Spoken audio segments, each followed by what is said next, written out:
Very good morning. Today I am going to start composition of functions में इसकी पूरी detail theory जो है कंपोजिशन ऑफ फंक्शन जो है क्या होते हैं और कंपोज कैसे होते हैं, दो फंक्शन या तीन फंक्शन किस तरह से आपस में मिल करके एक नया फंक्शन बनाते हैं, ये जो है पूरा डिटेल में हमने दो तीन वीडियो में हमने इसको एक्सप्लेन किया है। अब इस वीडियो में कंपोजिशन ऑफ फंक्शंस की जो प्रॉपर्टीज हैं, जो कि 12th में तो इसकी प्रॉपर्टी को प्रूव करने के लिए आता है, लेकिन जेई है या जो भी कंपटीशन वाले एग्जाम है उसमें प्रूव करने के लिए नहीं आता, वो सीधे आंसर क्वेश्चन आता है जिसमें कि ऑब्जेक्टिव टाइप के क्वेश्चन होता है, चार में से एक सही या गलत हमें चेक करना होता है। तो उस टाइप के क्वेश्चन कंपोजिशन ऑफ फंक्शंस में जेई में आते हैं। तो इसलिए हमें 12th क्लास के लिए भी ये उपयोगी है और आईआईटी जेई के लिए भी उपयोगी है। और अगर आप ध्यान से समझेंगे तो आपको अच्छी तरह से समझ में आ जाएगा, क्योंकि एक एक प्रॉपर्टी के लिए पूरा एक वीडियो बनाएंगे। क्योंकि प्रॉपर्टी केवल हमें दिखा देना और केवल रटवा देना से मतलब नहीं है, हमें पूरे डिटेल आना चाहिए उसका, मतलब हमें उसको फील करना चाहिए, उसका पिक्चराइजेशन माइंड में होना चाहिए, तभी हमें कोई चीज आती है। और नहीं तो वो रटने जैसा होता है, और मैं समझता हूं कि रटने की जरूरत नहीं है। Let's proceed for the property first. This is the property first. देखिए, ये जो फंक्शन है, द कंपोजिशन ऑफ फंक्शन, यहां पर लिखा है the composition of functions is generally not commutative. जो दो या दो से अधिक फंक्शन जो होते हैं, यहां पर तो केवल दो ही लिया गया है, लेकिन दो से अधिक फंक्शन भी हो सकते हैं। तो उसके लिए कंपोज करने के लिए तो हमारे पास दो से ही हम काम चला सकते हैं। तो देखिए, द कंपोजिशन ऑफ फंक्शंस, यानी दो फंक्शन को अगर हम कंपोज करते हैं, उसको मिलाते हैं, तो उसका अगर ऑर्डर चेंज कर देते हैं तो क्या उसकी वैल्यू सेम आएगी? तो इसके लिए थोड़ा सा हम छोटी क्लास का एग्जाम्पल लेके समझाते, ताकि ये बिल्कुल अच्छी तरह से समझ में आ सके। जैसे हम छोटी क्लास पढ़ते थे, 9th है, 6th 7th क्लास से सेंट्रल बोर्ड की बुक्स में आपने पढ़ा होगा कि let for all a to b to natural number, a plus b को अगर हम मिलाएं या बी प्लस ए को मिलाएं, ये आपस में इक्वल होंगे। तो ये ऐड हमने किया, दो नेचुरल नंबर का सम जो है, वो जो भी वैल्यू आएगी उसका ऑर्डर चेंज करने पर उसकी वैल्यू चेंज नहीं होगी, वैल्यू बराबर ही रहेगी। फॉर एग्जाम्पल के लिए मान लेते हैं 2 और 3 अगर हमने नेचुरल नंबर से लिया, तो कौन सा ऑपरेशन लगाया? एडिशन ऑपरेशन लगाया। तो 2 प्लस 3 तो 5 हो गया। अगर हम इसको 3 में 2 ऐड करें तो भी 5 ही आएगा।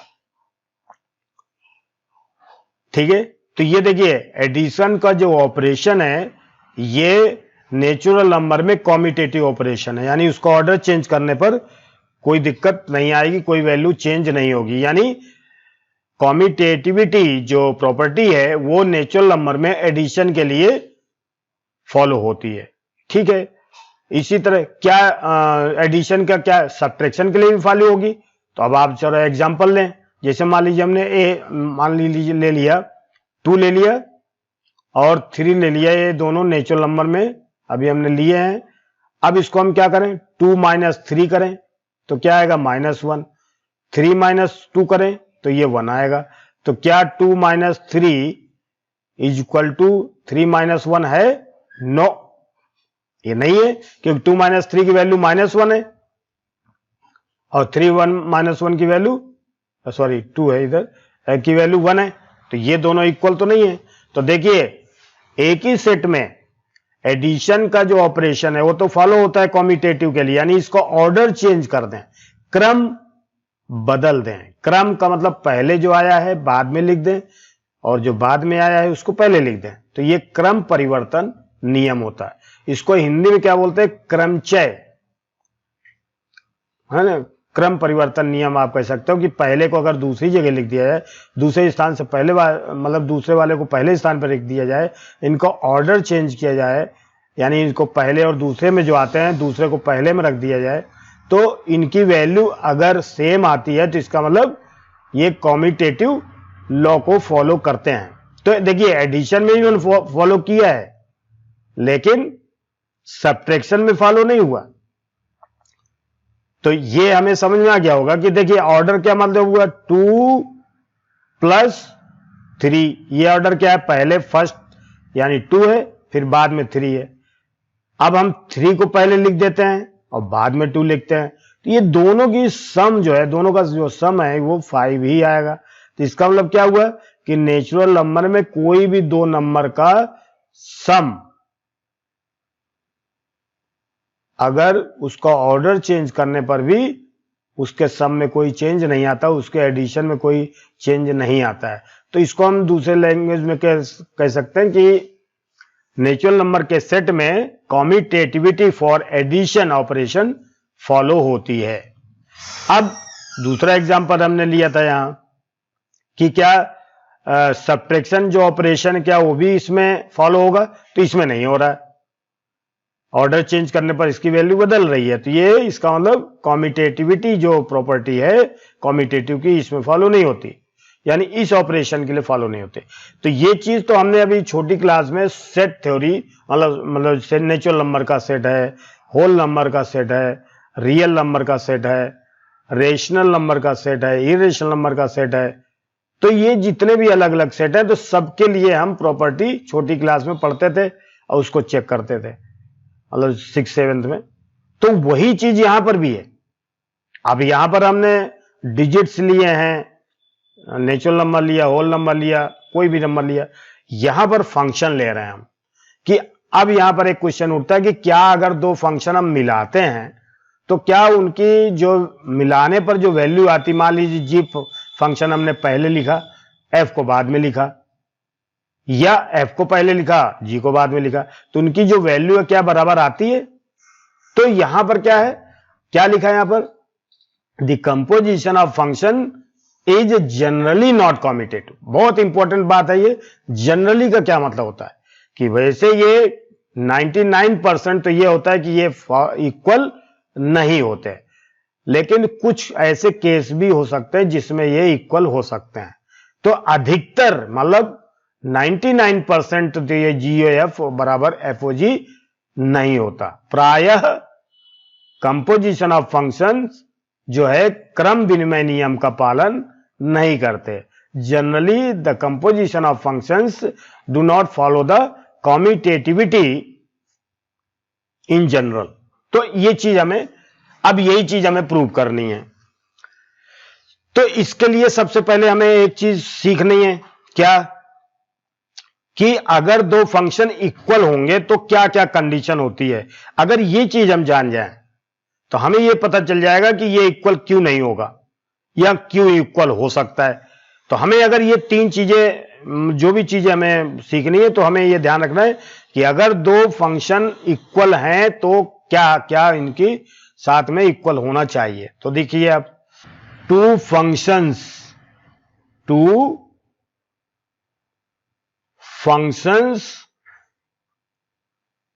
said to be equal if their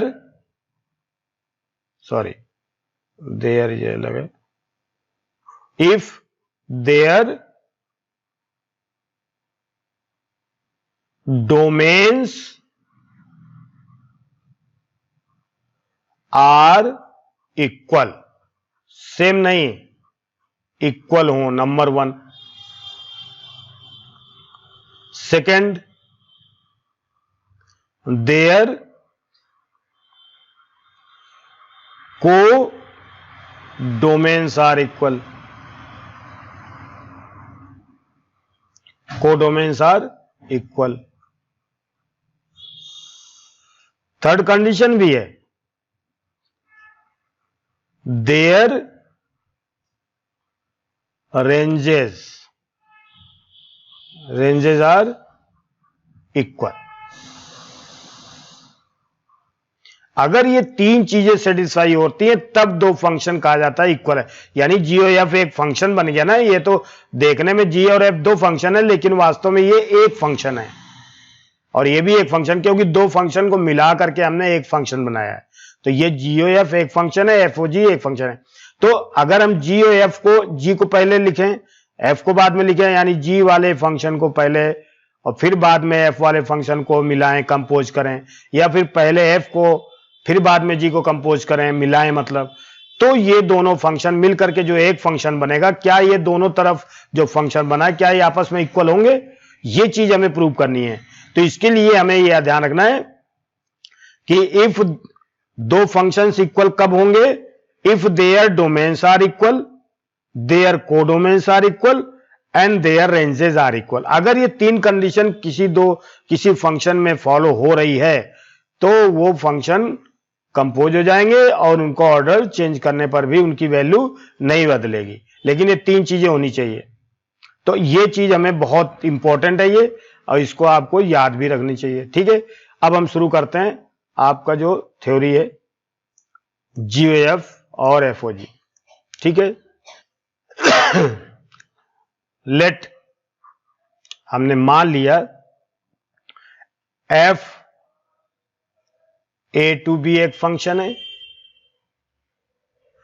और जी बी टू सी एक फंक्शन है। अब अगर हम जीओएफ बनाते हैं, देखिए जीओएफ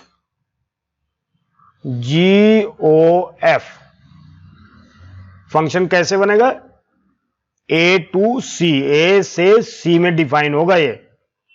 अब ये कैसे होगा मैं आपको थोड़ा समझा देता हूं ताकि ये थोड़ा इसकी फीलिंग आ जाए। तो इसके लिए आप देखिए इसको हम लिखते कैसे हैं, मैंने आपको पहले वाले वीडियो में पूरा समझाया था, फिर भी आप एक बार देखें कि अगर हमें डायग्राम बनाना है तो कैसे बनाएंगे। देखिए कि जी ओ ऑफ एफ एक्स, तो इसको हम ऐसे भी लिख सकते हैं, जी ऑफ एफ एक्स ऐसे लिख सकते हैं।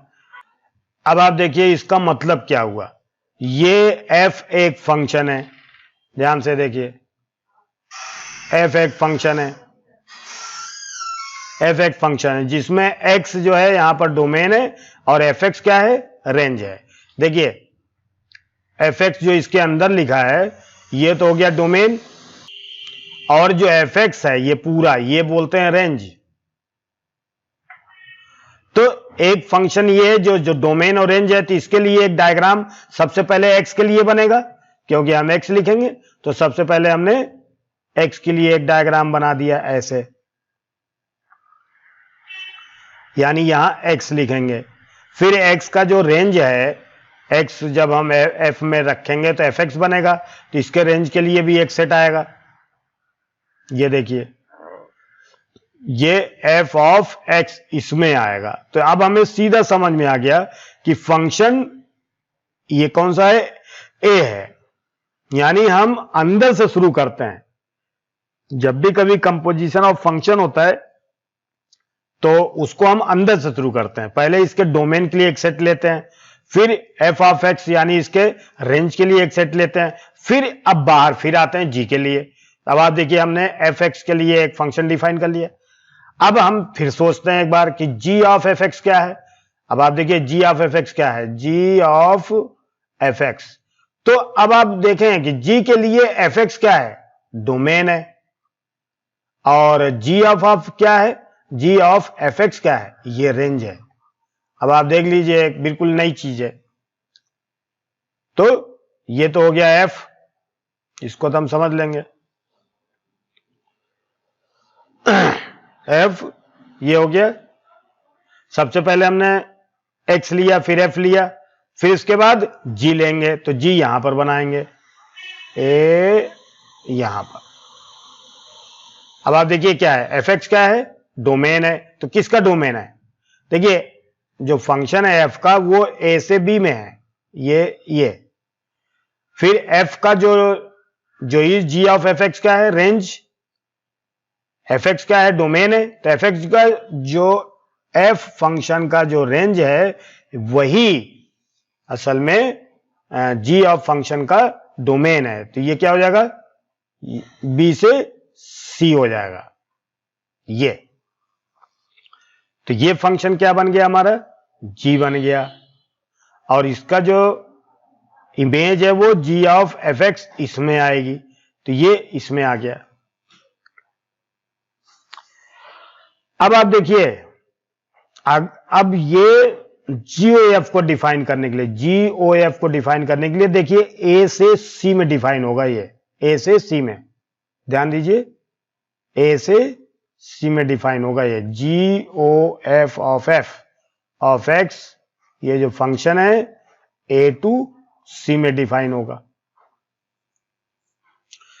यानी ये इसमें डिफाइन हो रहा है। अब ये एग्जिस्ट करता है कि नहीं करता है ये अभी पक्का नहीं है, ये तो हमने केवल एक कंपोज कर दिया इसको, यानी जी एक फंक्शन एफ है और एक फंक्शन जी है, इन दोनों को हमने मिला दिया, कंपोज कर दिया है ना, संयुक्त कर दिया, तो एक नया फंक्शन बना जीओएफ, जो डिफाइन किस में हो रहा है, ए से सी में। अब ये एग्जिस्ट करता है कि नहीं, डिफाइन होता है कि नहीं, ये हमें देखना पड़ेगा।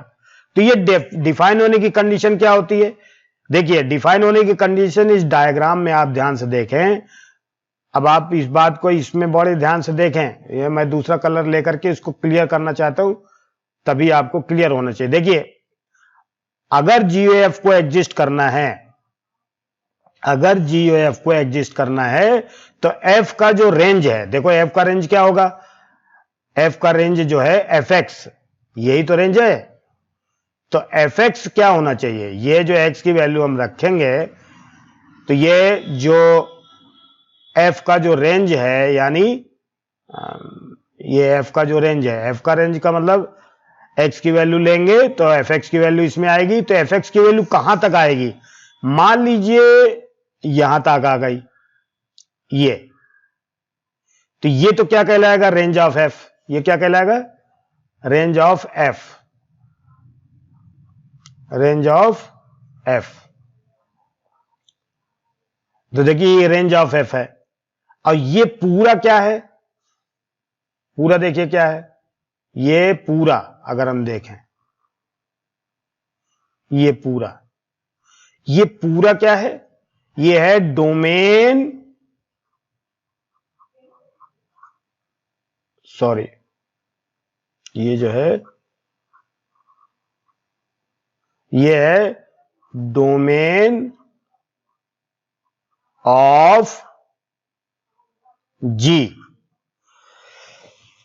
अब आप देखिए ए की जितनी भी इमेज बनेगी, ए की जितनी इमेज बनेगी सब ऐसे आएगी इसमें, देखिए जो भी इमेज बनेगी वो ऐसे आएगी, ये देखिए ये इसकी सब इमेज ये वाली जो आएंगी, क्योंकि ये रेंज है तो ये सब इमेज इसके अंदर आएंगी, देखिए ये यहां तक आएंगी, ये सब इमेज इसके अंदर आएंगी। अब इस इमेज के लिए यानी इतने के लिए जी ऑफ एक्स भी इसमें आ जाएगा, यहां भी जी ऑफ एफ एक्स आएगा, जी ऑफ एफ एक्स इसमें आएगा, जी ऑफ एफ एक्स इसमें आएगा, यानी ये वैल्यू पूरी यहां आएगी, यानी ये पूरी वैल्यू फिर यहां से यहां तक देगा इतने के लिए। अब देखिए इसके लिए यहां पर देखिए ये जो है, ये बचा हुआ पार्ट जो है, ये तो एफ का जो कोडोमेन है, ये पूरा कोडोमेन है, लेकिन ये जो वैल्यू है ये रेंज है, एफ की रेंज है, तो एफ की जो रेंज है वो जी की डोमेन के अंदर इतना है, तो ये यानी इतना जो डोमेन है, यानी कि एफ का जो रेंज है इतना, वो जी के डोमेन में एक कॉमन है इतना, तो ये इतनी वैल्यू के लिए ये पूरा एक्स जो वैल्यू है ये पूरा इससे डायरेक्ट रिलेटेड हो जाएगा, इतनी वैल्यू के लिए। ये वैल्यू नहीं ले रहे हम, ये वैल्यू आप ध्यान दीजिए, बहुत इसमें समझाना बहुत पड़ता है, इस बात ध्यान दीजिए, ये वाली पार्ट हमने नहीं लिया। तो इस पार्ट के नहीं लिए क्या मतलब हुआ कि अगर जीओएफ को एग्जिस्ट करना है GOF को अगर एग्जिस्ट करना है तो क्या होना चाहिए, F का जो रेंज है यानी इतना पार्ट, अभी हमने समझाने के लिए इतना बनाया, ये जो इतना पार्ट है वो G के डोमेन का सबसेट होना चाहिए, सबसेट है। तब ये क्या होगा कि प्रत्येक x के लिए for all x belongs to A, चूंकि A से B में तो फंक्शन है तो ये तो पूरे ही आएगी वैल्यू। तो for all x belongs to A there must be a image in directly in G। देखिए ये इमेज तो डायरेक्ट से रिलेटेड हो जाएगा x to G of fx, तो ये A से C में डिफाइन हो जाएगा, ये A से C में।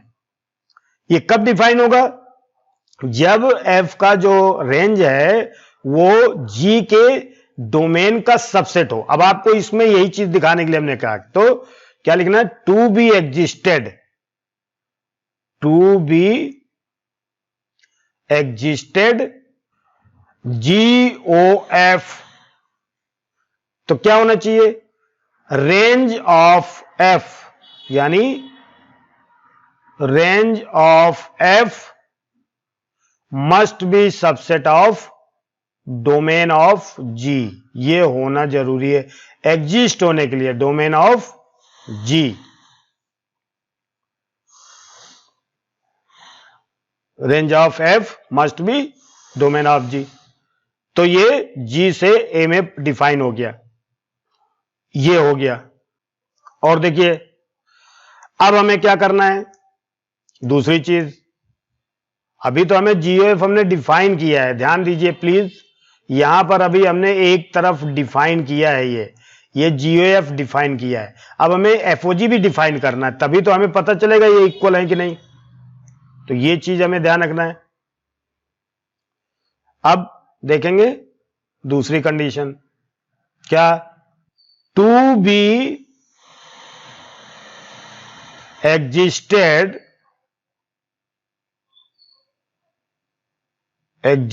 यहां E है, एग्जिस्टेड FOG। अब आप देखिए G का जो रेंज है क्या होना चाहिए, रेंज ऑफ G यानी G must be subset of domain of F, ये होना चाहिए, ये जरूरी है, रेंज ऑफ G। अब रेंज ऑफ G तो C है, मतलब इसके अंदर होगा।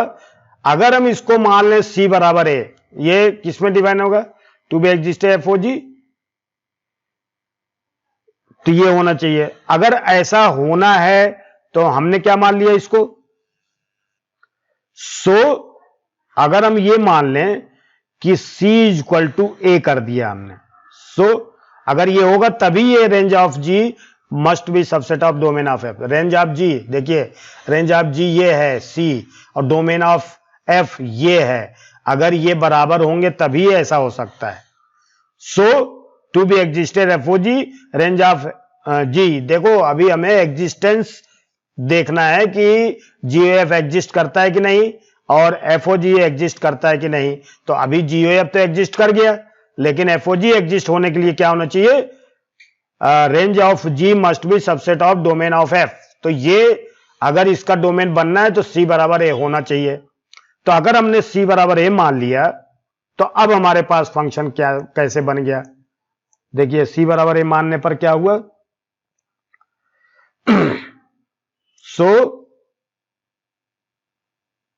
नाउ अब आप देखिए F फंक्शन किस में डिफाइन हो जाएगा, A टू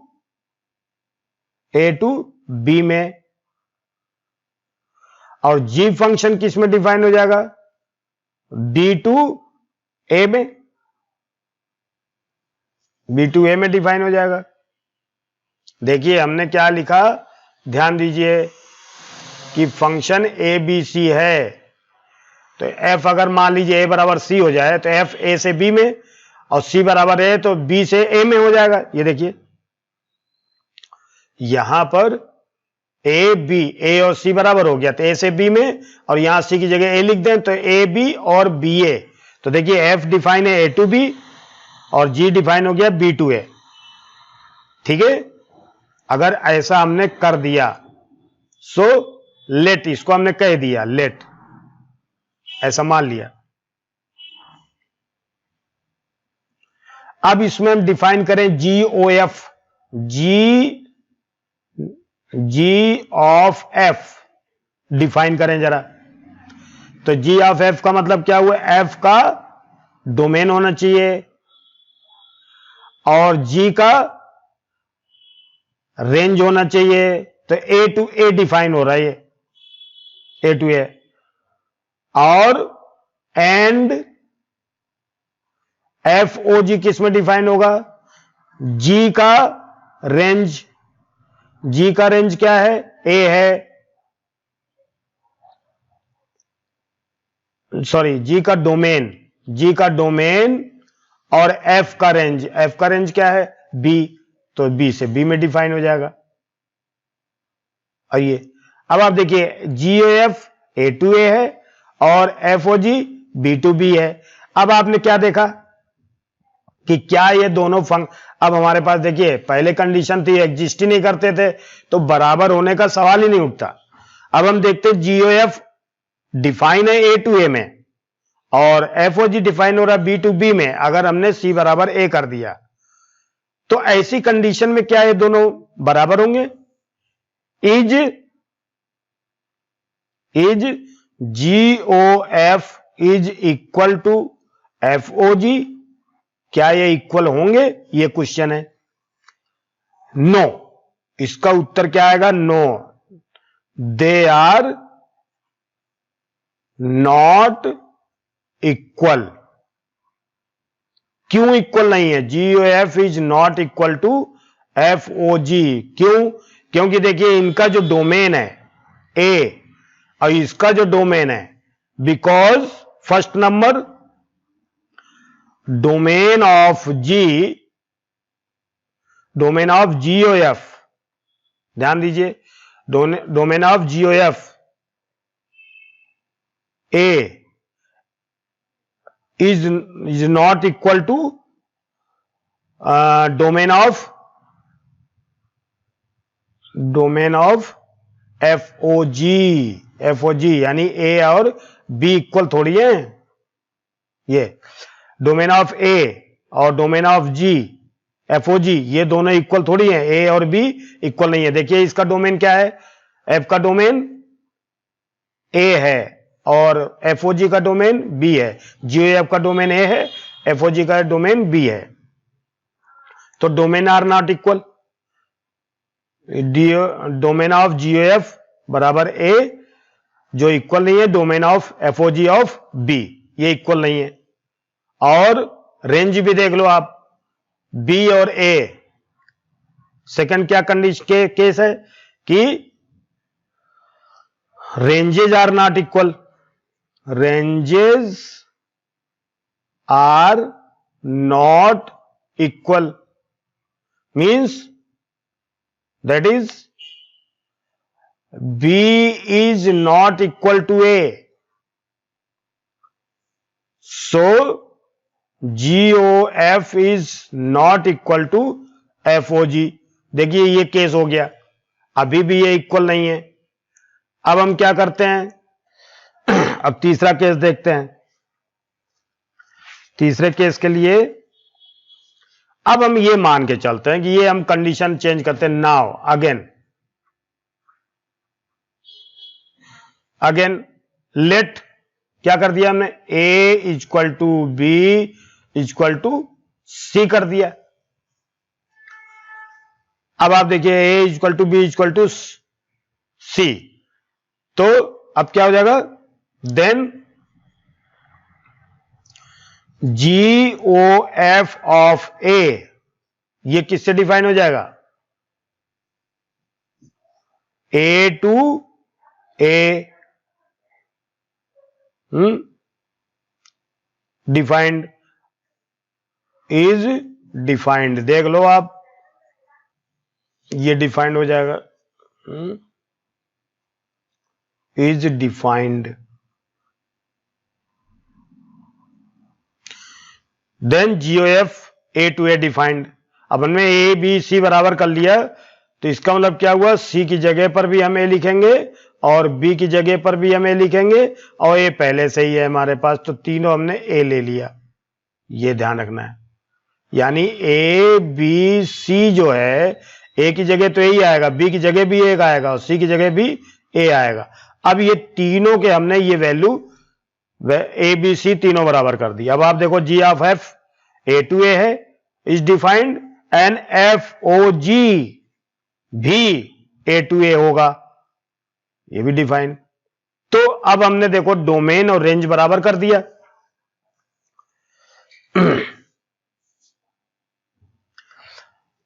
देखिए नाउ डोमेन ऑफ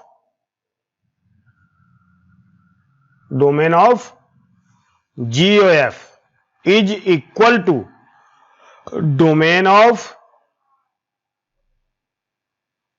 FOG। ये तो इक्वल हो गया। देखिए क्यों, क्योंकि देखिए डोमेन ऑफ ए ही ए है, तो कोई दिक्कत ही नहीं है, और range of GOF is equal to range of FOG, ये भी इक्वल हो गया, यानी A equal to A equal है। तो क्या ये फंक्शन इक्वल है? 8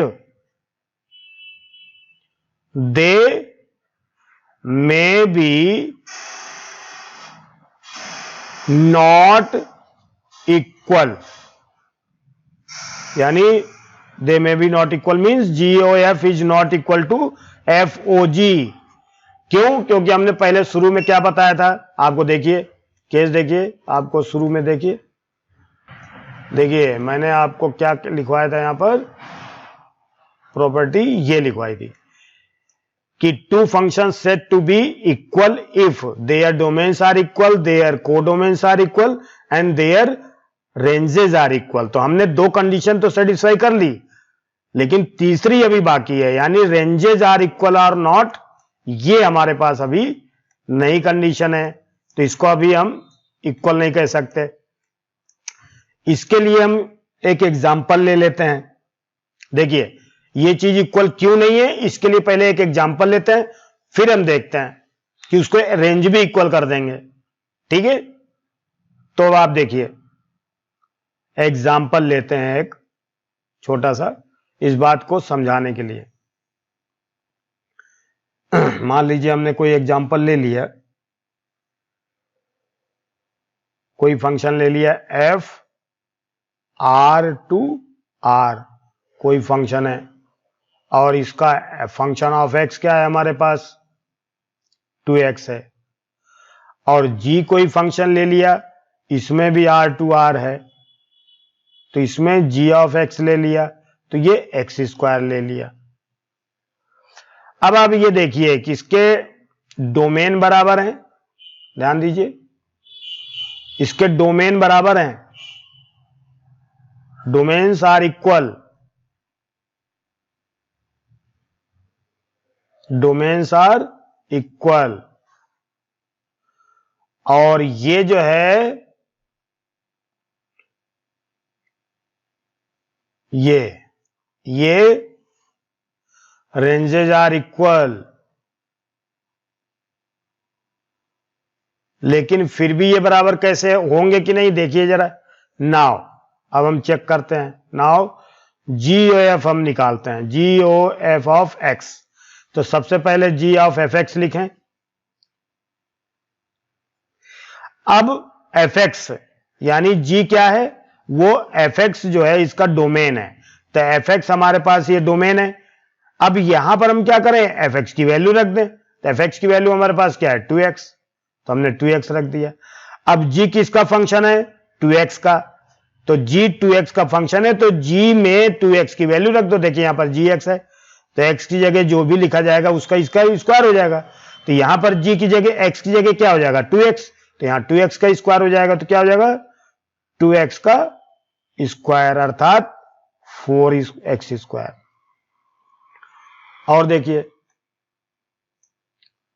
again f O g of x, ये जी है, बराबर क्या होगा एफ ऑफ जी एक्स। इसमें हम क्या करेंगे, जी एक्स की जगह हम एक्स स्क्वायर रख देंगे। इसकी वैल्यू देखिए जी एक्स का एक्स स्क्वायर है। तो अब f किसका फंक्शन है, एक्स स्क्वायर का, तो f यहां पर है, तो यहां पर जो वैल्यू होगी यहां पर लिख देंगे। तो यहां पर अगर एक्स स्क्वायर आ जाए, यहां 2x स्क्वायर आ जाएगा, तो यहां पर क्या लिखेंगे 2 इंटू एक्स स्क्वायर, तो बराबर क्या हो गया 2x स्क्वायर। अब आप देख लो कि इसके रेंजेस इक्वल नहीं है। जी देखो इसके डोमेन भी इक्वल है, रेंज भी इक्वल है, लेकिन को डोमेन भी इक्वल है। ये इसको हम, ये को डोमेन है, गलती से लिख गया था, इसको ध्यान रखना है। को डोमेन्स आर इक्वल हो गए, लेकिन यहां पर G O F is not equal to F O G, as 4x square is not equal to 2x square. तो देखिए डोमेन और को डोमेन इक्वल है, फिर भी ये इक्वल नहीं आया। अब क्या ये हो सकता है कि ये कभी इक्वल हो जाए, तो इसका अगर रेंज इक्वल हो जाए तो ये इक्वल हो सकता है। तो एक एग्जांपल लेते हैं, फिर इसको कंक्लूड करके रख देते हैं, ठीक है।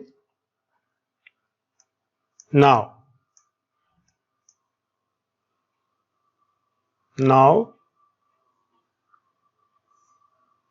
एक एग्जांपल लेते हैं। फंक्शन फिर से, f कोई फंक्शन है, r टू r यही ले लिया हमने, और इसके लिए क्या ले लिया हमने एफ एक्स स्क्वायर ले लिया, और g कोई फंक्शन ले लिया r टू r, और हमने इसकी जगह पर g ऑफ एफ एक्स ले लिया x की क्यूब। अब आप देखिए इसके डोमेन इक्वल हैं, domains are same, domains are equal, और ये को डोमेन है,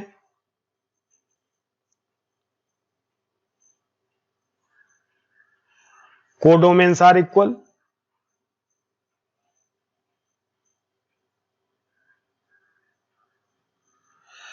को डोमेन्स और को डोमेन्स तो हमने इक्वल कर दिया। अब हम इसकी फंक्शन की वैल्यू निकाल लें, अगर वो इक्वल हो जाती है तो इसका मतलब इसका रेंज इक्वल हो जाता है। अगर रेंज इक्वल हो जाता है तो ये दोनों इस केस में इक्वल हो सकते हैं। तो ये केस भी क्लियर हो जाएगा कि ऐसा नहीं है कि हमेशा ये इक्वल होंगे, नहीं इक्वल होंगे, बल्कि कभी कभी इक्वल भी हो सकते हैं, ये प्रूव हो जाएगा। तो अब आप देखिए, नाउ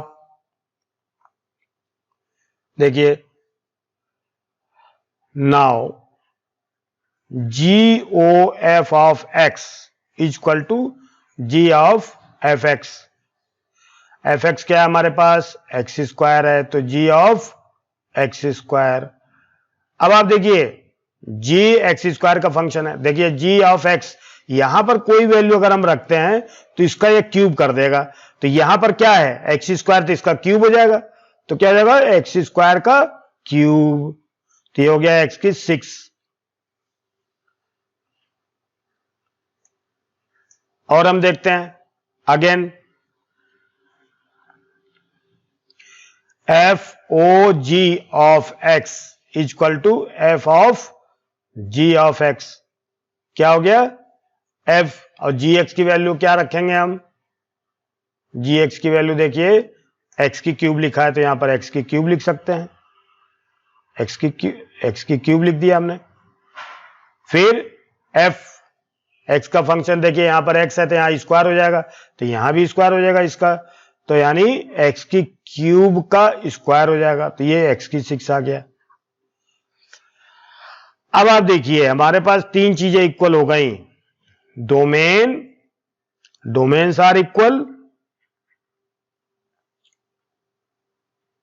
ये चीज थोड़ा सा हाईलाइट करें। Now first domains are equal,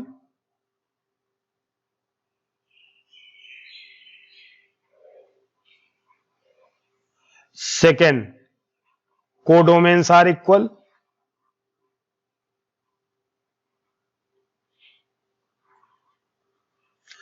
Third, ranges are equal. Ranges are equal. देखिए x की 6 x की 6 है ना, ये x की 6 x की 6 x की 6 इक्वल टू x की 6, यही मतलब हुआ इसका। इस केस में क्या हो जाएगा, GOF is equal to FOG, sorry is equal to है यहां, इज इक्वल टू FOG, और दैट इज x की 6 इज इक्वल टू x की 6।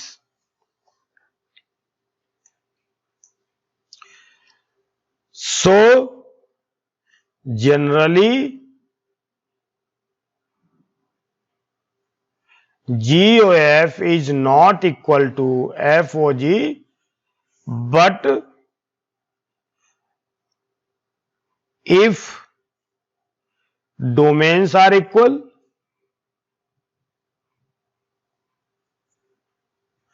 and codomains are equal and ranges are equal,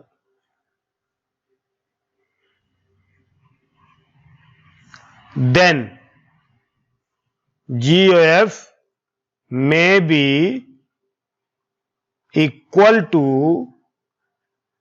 FOG. That's all. तो आपने इसको पूरा detail में देखा, और जितना भी हमने ट्राई की, मतलब अपनी कोशिश की है आपको समझाने के लिए। अगर आपको ये वीडियो अच्छा लगा हो तो आप इसको सब्सक्राइब, लाइक और शेयर करें, और so that it would be as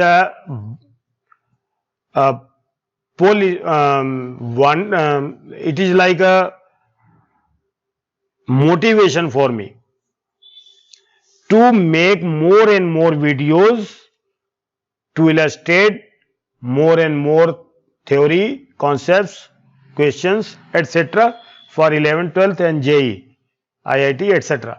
So please, you are all requested to subscribe, like and share, so that I would like to be motivated to make more and more videos for you. Until that, thanks very much. Good luck.